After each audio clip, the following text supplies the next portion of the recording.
Well, hello everyone, and welcome to the Bowling University studio for the International Bowling Campus here in Arlington, Texas. Welcome back to the Profit Break. Now, if you're joining us for the first time, we're glad you're here. Give us 15 minutes and you're going to be well on your way to improving yourself and your profitability. Now, it seems that everywhere we look, we're being inundated with stories about artificial intelligence, or AI as it's commonly referred to. One part science fiction, one part apocalyptic.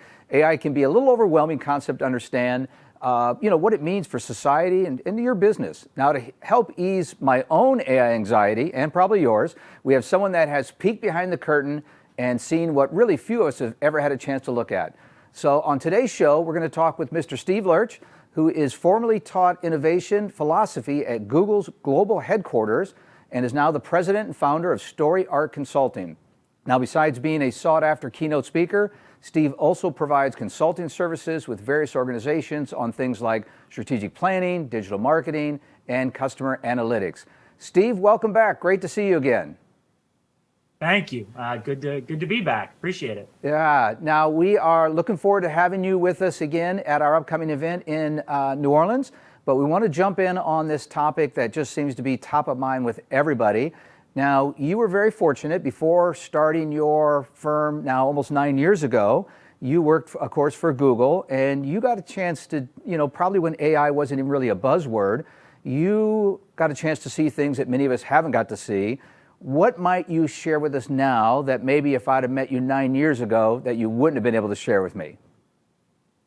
That's an interesting question. It's a good question. I think during my time at Google, to your point, AI wasn't the same degree of buzzword maybe that it's become over the last 12 months. Is just so much media coverage and so many new product launches, and so it's certainly a crazy and unpredictable and exciting time. But I think the thing for me with AI that I don't know, I would say that I wouldn't have been able to share it years ago, but I think we're seeing it more in full force now, is just that reminder that as with any new technology, it doesn't have to be big and scary and crazy. And sometimes the people that are so desperate to try it and to implement it and to make sure they're not falling behind, a lot of times those are the people that end up confusing themselves and getting lost and wasting money. And even though it feels like it's fast moving, it feels like artificial intelligence sort of just all of a sudden snap and it was this big thing that everyone's talking about. Doesn't mean that you as a business have to move super fast. And I probably would have said that same thing 10 years ago when we were talking about machine learning or any number of other technologies that have happened over the last decade or 2 decades or over the last 50 years, I suppose. Yeah. So this has been in the works for quite some time, even though now it may be just becoming prominent in the media. I think just kind of at 30,000 feet, are we overreacting? Am I overreacting? Are we overreacting to AI? It seems that the media has kind of sensationalized this whole topic. Yeah, it's really interesting. This is something I think about a lot, and yes is the short answer, but the answer is probably also no for a lot of people. I think as with a lot of things, there are probably huge segments of the population, even just in the bowling industry, probably a lot of bowling industry professionals may be overreacting to AI and how much it's going to change various occupations and offerings. And there are probably tons of people underreacting and not realizing how much it could help their business. But as a whole, as a society, as a media, yeah, we're probably overreacting. And I kind of said in my first sort of answer about the idea of there's always some new technology. And I do think AI will be among the most significant and world-changing over the next 10 and 15 and 30 years. But it really is at this stage, when you play around with the tools that are available today, they are improvements over things that already existed. They are next steps. They are evolutions. There's nothing today, in my opinion, that is available to consumers, that is available to businesses, that is so staggeringly different, so mind-bendingly innovative that would just shock you or would change your business overnight. Improvements, evolutions, things that you should try that you haven't tried before, of course. But is it going to fundamentally change your business overnight? Almost certainly no. Is it going to put all your employees out of the job overnight? Almost certainly no. So yeah, probably collectively as a society, as a culture, as media, I would lean towards saying we're overreacting, but that certainly doesn't mean that as individuals and as people, we shouldn't be trying to learn a little bit more and paying attention, because it will change the world. It just might do it slowly, sort of step by step, as any number of 50 other technologies have done in our lifetimes. Yeah. Okay, well, I'm going to quit thinking about like Will Smith and iRobot, the robots taking over the world. Not quite yet. Not quite yet. Let's drill this down to some practical steps for folks in our space in the small business. In your experience now with your firm, what common mistakes do you see businesses making when implementing, this new technology, or really any new technology for that matter?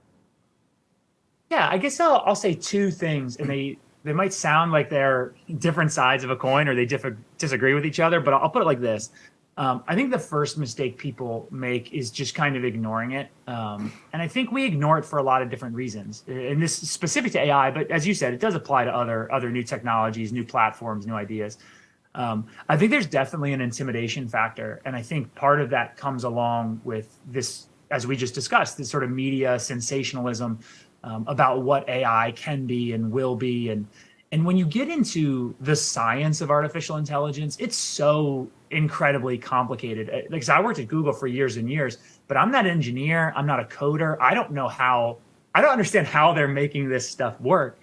And I think because of that, a lot of people get intimidated and therefore just kind of, I don't want to say avoid it, but they don't really try it in an earnest or serious way, when in reality, there are some like very basic 15-minute videos you could watch that would really drastically improve your ability to understand AI.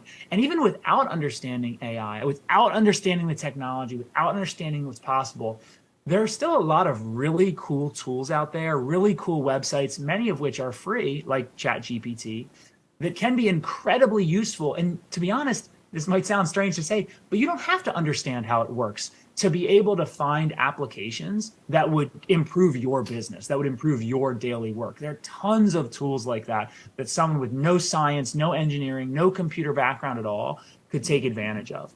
And the other side, I'll just sort of say quickly in terms of mistakes that people make, is sort of the opposite side of that. The people who are so desperate to force AI into their business.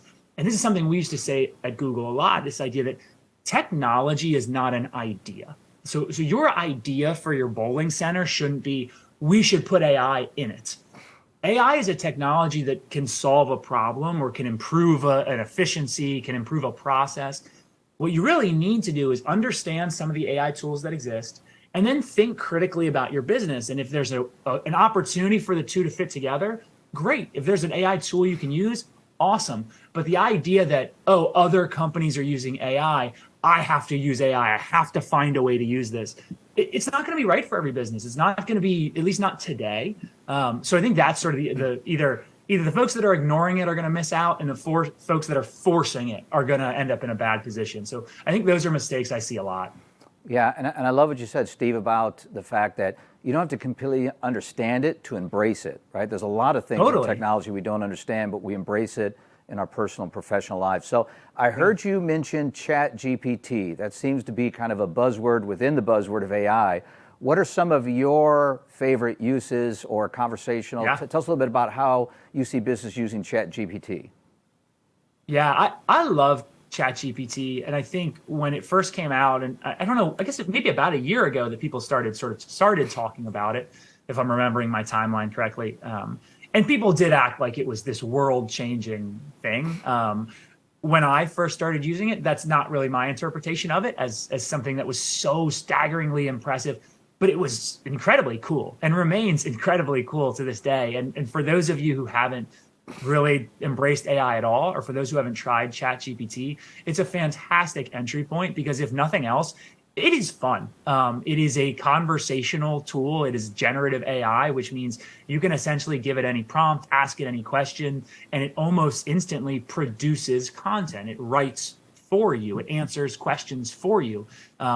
And again, a really interesting tool. And I've used it for everything from, fun applications where I'm asking it to, this is something I've literally done. I asked it to write a next episode of Game of Thrones after the TV show was over. I think I asked it to do like 3,000 words and to use certain characters just out of total curiosity to see what it would come up with.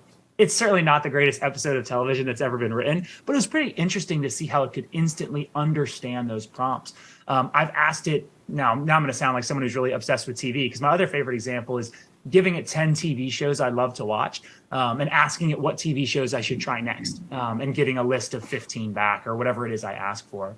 But on the business side, what I mostly find ChatGPT useful for, and what most of my partners, my clients are using it for, is sort of in the area of what I would call brainstorming. Certainly could ChatGPT write blog posts for you and create ads for you. It could do all of that for you. But I like to use it as kind of a sounding board. I like to use it as kind of a first step. I ask it for suggestions, for ideas. Again, I am on the outside of the bowling industry looking in as I speak at events like yours. So I don't understand everything you all deal with day to day, but just imagine very, very little things. I want a new Thursday night promotion. Being able to go to ChatGPT and saying, hey, these are the promotions I do on other nights of the week. I'm trying to get more teenagers to come to the bowling alley. I do really well when I sell more food. I have good margins on my food products. Give me 30 ideas for promotions I could do on Thursday night, and have it instantly spit out 30. And maybe one of those is great. Maybe none of those are exactly what you want, but just in hearing ChatGPT explain these promotions and why it thinks these promotions are helpful might give you the trigger for the next big thing. I also use ChatGPT a lot, sort of in that same sort of brainstorming idea, but in terms of simplifying concepts. In my work, I do a lot of trainings. I teach people a lot of things. Obviously, I give a lot of speeches and presentations. I'm often asking ChatGPT to help me sort of narrow down concepts and to prioritize key points. So for example, I recently was teaching a CEO I work with more about Google Analytics. So I might go to ChatGPT and say, hey, what are 5 things everyone should know how to do if they use Google Analytics? Because of course, there's a million things to do in Google Analytics. What does ChatGPT think are the 5 you start with? It might not be a perfect list, but it's an awesome starting point for me. And just that, again, that sort of sounding board, that sort of extra brain, I suppose, of someone you can talk to in the form of ChatGPT. But again, there's a million uses. Definitely anything to do with writing ads, writing blogs. It's an awesome starting point. But yeah, I mean, I could go on for hours probably about all the ways I've used it, but I'll sort of stop it there. Well, I know you're going to unpack a lot of that for us when you're with us in New Orleans. We're excited about that. Let's sneak in one more question before we let you go today there, Steve. Yeah. Any brands or examples of companies that you think, even though we're early in the process, that are getting it right? Who's using AI that you say, that, boy, they really are nailing it? Yeah, it's a really good question, and something I think a lot of us who study this stuff or who try to utilize this stuff are trying to figure out, like, what are the best case studies, what are the best areas to focus on, and it's really hard. And I think what I'm finding more and more, and certainly there are examples. I mean, you could go to Google and type in right now top 10 companies using AI or top 10 companies using ChatGPT, and you'll find some really cool stories out there. One of the ones I like best is, this is still sort of in the works and developing, but Coca-Cola is doing some things with ChatGPT and with one of ChatGPT's sort of other services called Dolly, which is an image creator. It's an image generator, can create pictures, graphics for you, that sort of thing. Using those two tools in conjunction to make really, really highly customizable ad content. You can't design a new graphic and write new copy for every single customer of Coca-Cola. I don't know how many millions of people that is. But if you have AI doing it for you, the ability to customize and rapidly create is enhanced. So there's some really cool stories like that. But mostly what's going to happen is the companies that use AI the best, you're not even ever going to notice it. It's going to be, when you go onto American Airlines or whoever it is, and these customer service engines that have these chatbots. Chatbots already are loosely AI based. It's a little more machine learning, but you're just going to see things like that get a little better, get a little more relevant, get a little quicker in responses. It's going to be those types of services that we don't even know they're using AI, or we don't even know that they've changed their AI. And we might not even notice that it's a little better, but it is, and it steers us a little quicker. One of my favorite fun examples of a business using it, and this goes back to that idea of you don't totally have to understand it. It doesn't have to be super serious. And sometimes just the idea that as we've said, it's this viral craze that everybody's talking about. Sometimes that's enough to take advantage of. Ryan Reynolds, the actor who owns a couple companies, has always been really good at taking advantage of viral trends. If you go to YouTube, you can find an ad he did for Mint Mobile, which is a cell phone or mobile company. I think he recently sold. He owned it previously. He did an ad last year, I think it was, where he had ChatGPT write the ad. And he explains this in the YouTube video. He says, I asked ChatGPT to write an ad for Mint Mobile for this sale we're doing. I asked him to write it in the voice of Ryan Reynolds with at least one curse word and at least one joke. And then he reads the ad that ChatGPT wrote. It's got millions of views on YouTube for this ad because he took advantage of understanding people were interested in AI and in ChatGPT. So sometimes just doing fun things like that without any deeper meaning and deeper science, just showing people like, hey, we know about this trend too. Like, we're trying these things too. Again, it's just kind of a fun example. I'll dive a little bit more into specific in the weeds things for small business owners when we get down to New Orleans. But that's a fun one anybody can watch right now on YouTube. Yeah. Well, Steve, lots of great stuff. Thanks for talking me off the ledge, and we look forward to seeing you in New Orleans. Sounds good. I'm excited. I'll see y'all in a few months. Always a pleasure. Well, hey, folks, if you'd like to learn more about AI and how it can impact your business, Steve will be joining us for our bowling summit in New Orleans on January 15th. Now, his session, AI and the bowling industry, what's now, what's next, and how do I get started? He's going to share stories of AI successes and failures to help your bowling center avoid pitfalls and stay focused in this rapidly changing world. Now, if you're ready to start improving your profitability, you can reach us anytime at education@bpa.com. So as we wrap up another edition of the Profit Break, remember, when your focus is on growing people, people will grow your business. This episode, as well as all our previous episodes, are available 24/7 for you and your team at bowlinguniversity.net. Plus, we have new episodes like this one every month. Mark your calendar, watch your email, join us on Facebook. Until then, I'm Bart Berger, and remember, do for one what you wish you could do for everyone. We'll see you next time.